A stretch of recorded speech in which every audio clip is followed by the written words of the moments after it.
Olá, meu irmão. Saúdo a minha irmã. Estamos no 22º domingo do tempo comum. E para este 22º domingo do tempo comum, o texto do Evangelho é Marcos, capítulo 7, 1 a 8. Depois dá-se um salto para 14 e 15, e depois o outro salto para 21 a 23. São formas picadas, textos justapostos um ao outro.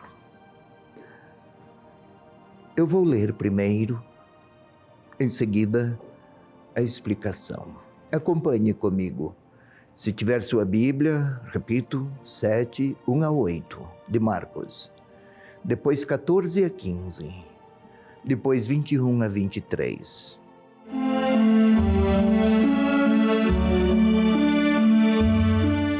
Ora, os fariseus e alguns dos escribas, vindos de Jerusalém, se reúnem em volta de Jesus.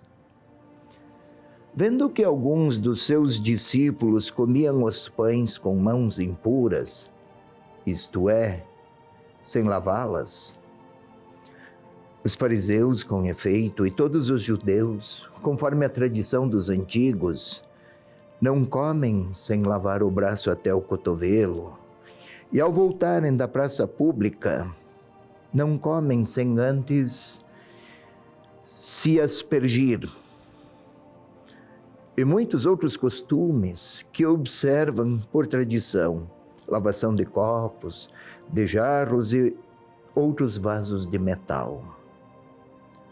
Os fariseus e os escribas então interrogam: por que não se comportam os teus discípulos segundo a tradição dos antigos, mas comem o pão com mãos impuras?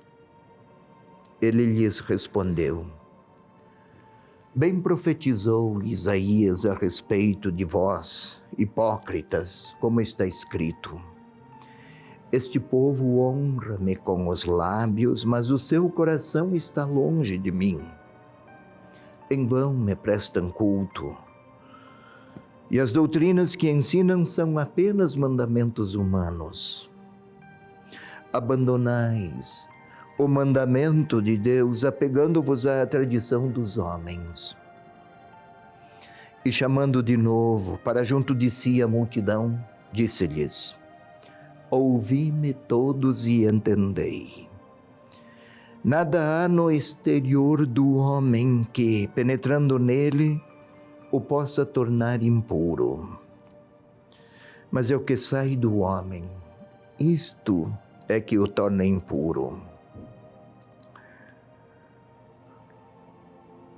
Com efeito, é de dentro do coração dos homens que saem as intenções malignas, prostituições, roubos, assassínios, adultérios, ambições desmedidas, maldades, malícia, devassidão, inveja, difamação, arrogância, insensatez. Todas estas coisas más saem de dentro do homem e o tornam impuro.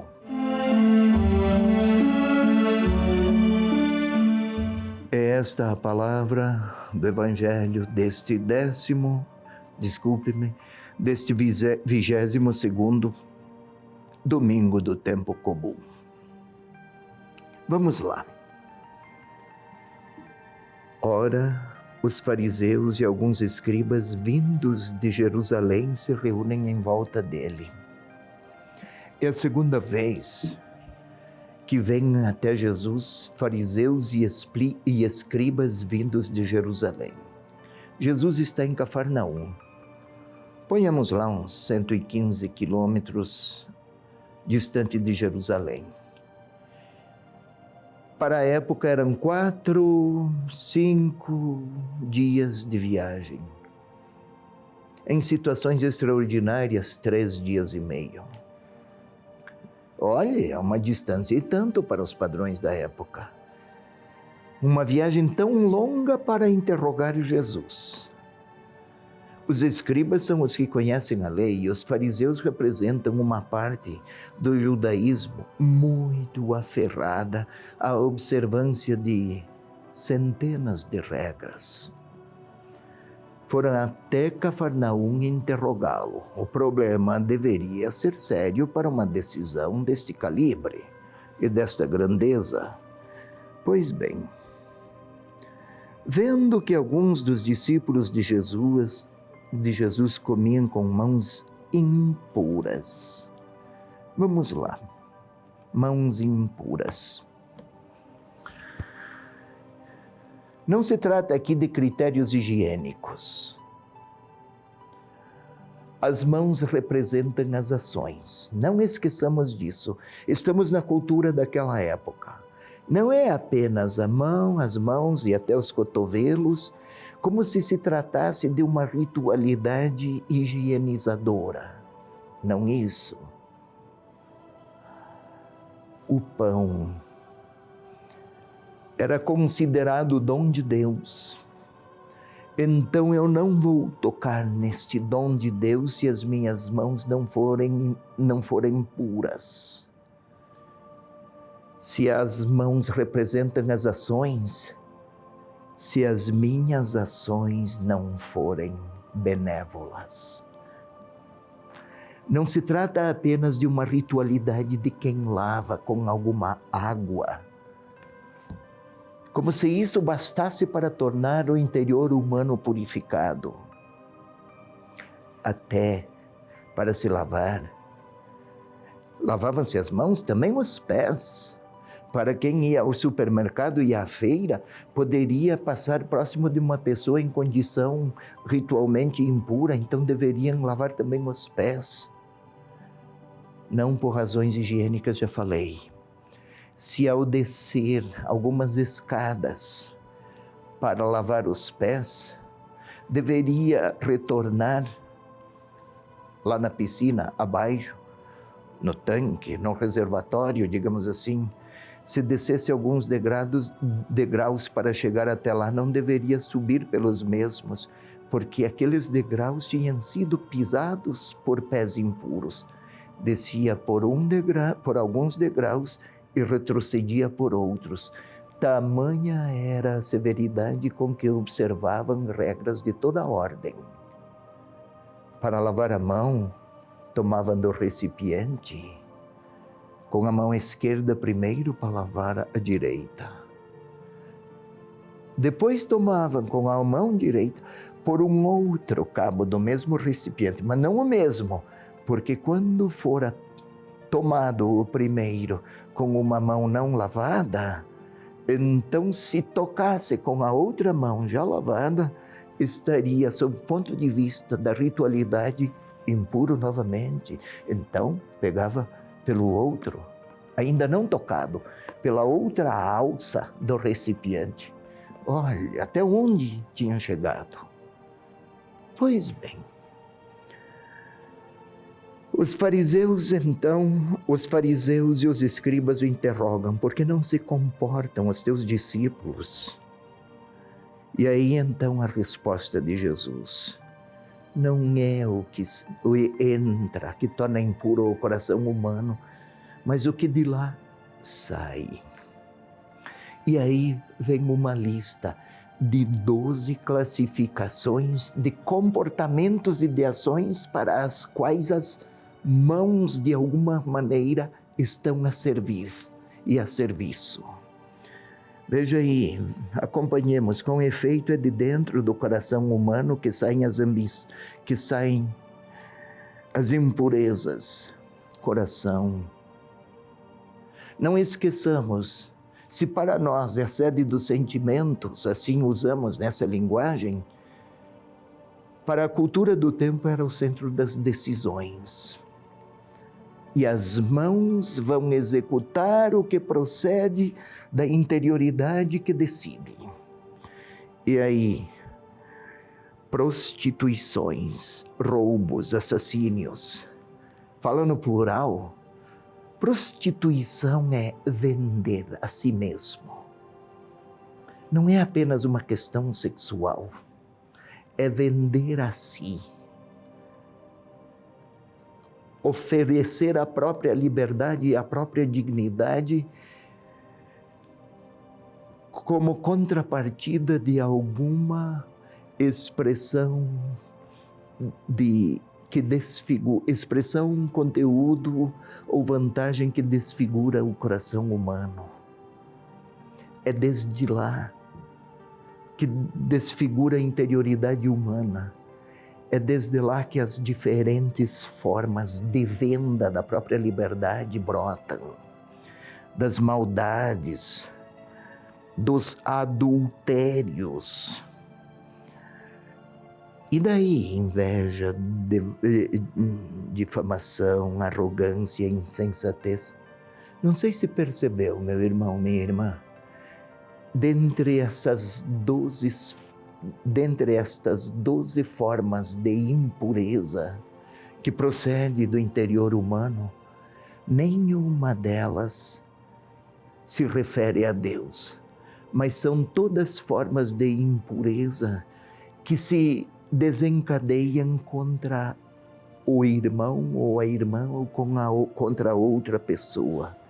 Veja prostituições, roubos, assassínios, adultérios, malícia, devassidão, inveja, difamações, arrogância, insensatez. São todas expressões que procedem do interior humano e se voltam contra o irmão. As impurezas, aquelas, digamos assim, aqueles sacrilégios que desfiguram a identidade do sagrado dentro de nós, na realidade tem sua melhor expressão naquelas formas egoístas de ação, mãos impuras, gestos, e que fazem-nos impuros diante de Deus. Não é o rito observado, mas a relação sem amor com os outros que desfiguram, empobrecem, aviltam a nossa própria interioridade.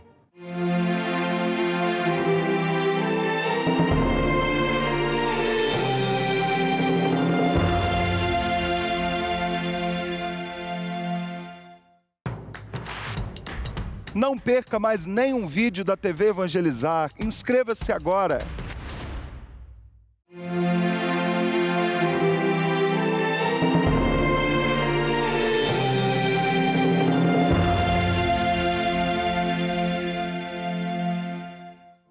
Querido irmão, querida irmã,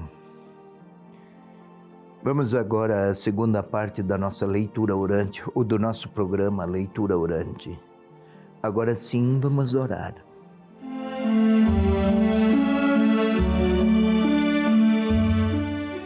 Como sempre, a posição que favoreça a oração, composição do lugar interior, assim se chamou. Vamos a ela. Respiremos com muita calma, sem nenhuma pressa, quase que acompanhando o movimento do ar que pelas narinas chega à garganta, da garganta chega aos pulmões. Nem nos damos conta da grandeza, da complexidade e também da maravilha que este fenômeno realiza de maneira permanente. É como se a vida fluísse, circulasse como as águas fluem desde a nascente. É isso desde o primeiro momento, a partir do nosso nascimento. Como se Deus estivesse a renovar o ar e a vida. O autor da vida estivesse a renová-la com o ar que impregna a nossa interioridade. Respiremos uma vez, ainda outra vez, tentando sentir até os batimentos do coração, as pulsações, porque conectada à respiração, o sangue leva até as últimas fímbrias do corpo aquela vida renovada com o oxigênio que gratuitamente nos foi dado. Desta mesma maneira, por analogia, também o Espírito de Deus vai impregnar os nossos sentimentos e os nossos afetos, a nossa capacidade de amar, vamos chamar disso, vai impregnar a nossa alma. Para tanto peçamos que o Espírito Santo seja Ele a grande força, como é o ar para o corpo. Vinde, Espírito Santo, enchei os corações dos vossos fiéis e acendei neles a chama do vosso amor. Enviai, Senhor, o vosso Espírito, e tudo será criado, e renovareis a face da terra. Glória ao Pai, ao Filho e ao Espírito Santo, como era no princípio, agora e sempre. Amém. Agora vamos tentar rever aquelas cenas que o Evangelho, que a leitura do texto há pouco nos apresentou. Aquelas cenas que podem se tornar um cenário imaginado para inserir nossa presença. Vamos tentar, Jesus está em Cafarnaum, uma cidade de 800 a 1000 habitantes, uma cidadezinha, hoje chamaríamos de vila. Ruas estreitas para a época, não há muitas praças, não há ruas largas, tudo muito aglomerado.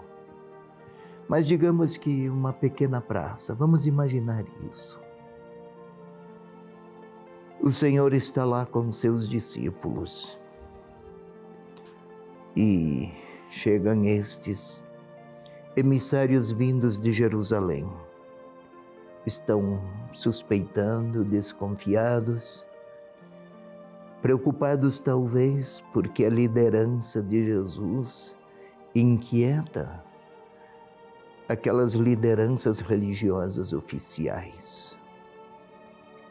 E o questionamento: por que os teus discípulos não se lavam, não lavam as mãos conforme a tradição? Podemos até vê-los com aquele olhar e aqueles comportamentos inquisitivos, assinalados por atitudes de quem censura, proclamando-se quase como que concessionários da verdade. Por que os teus discípulos não seguem as tradições dos antigos? Podemos até observar aquele olhar entristecido, desapontado do próprio Senhor. Vem de Jerusalém até aqui para uma pergunta destas, para um questionamento tão pobre, tão vazio. E Jesus está a lhes recordar um versículo do profeta Isaías: este povo me honra com os lábios, mas o seu coração está longe de mim. Podemos observar Jesus agora chamando de novo para junto de si a multidão. Parece que Jesus está mais interessado em falar à multidão do que aqueles 3 ou 4 que vieram desde Jerusalém. Chamou desde junto da multidão. Ou melhor, chamou junto a si a multidão. E aí, ouvi-me todos e entendei, essa é uma forma solene. Ouvi-me todos, não é simplesmente uma exposição de um argumento. É um ensinamento que pretende o Senhor alcance todos os ouvintes de qualquer tempo e qualquer época.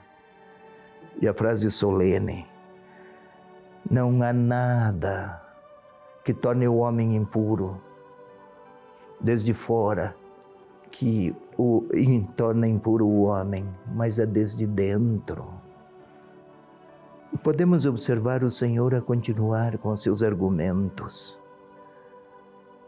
Prostituições, roubos, adultérios, insensatez, arrogância. Foi com arrogância que foram até ele aqueles escribas e fariseus.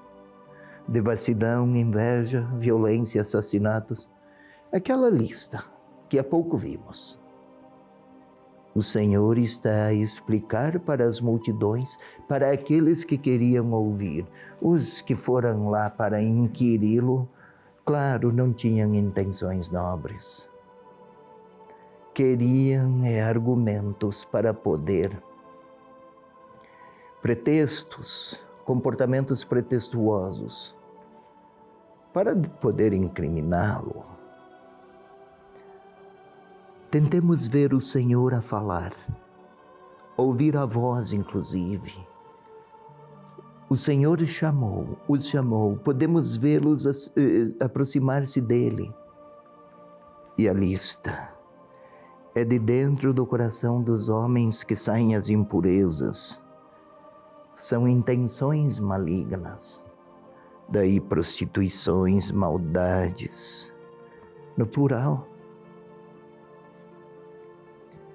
E agora vamos nos colocar lá naquela cena. Talvez sejamos a multidão que quer se deixar ensinar pelo Senhor, mas é bem possível que nós também tenhamos comportamentos de quem julga, que nos afiguremos com os fariseus, com os escribas e hipócritas, foi o nome que o adjetivo que o Senhor lhes aplicou, hipócrita. Hoje tem uma conotação moral. Para a época, o hipócrita era o ator. Aparecia com uma imagem, mas a realidade interior era outra. Ator. Sois atores. Talvez o Senhor olhe para mim.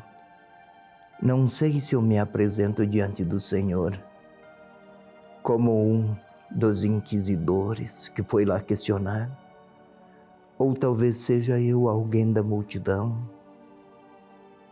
mas é bem possível que o Senhor não queira me julgar, não quer me condenar, mas olha para mim e repete: prostituições, roubos, no plural, assassínios, que não significa apenas fazer violência que tira a vida. É destruir pessoas de muitas maneiras. Prostituições, talvez eu tenha vendido a minha liberdade e o meu corpo em favor de alguma falsa verdade ou de alguma conveniência. Adultérios, pessoas a quem eu enganei. Ambições desmedidas.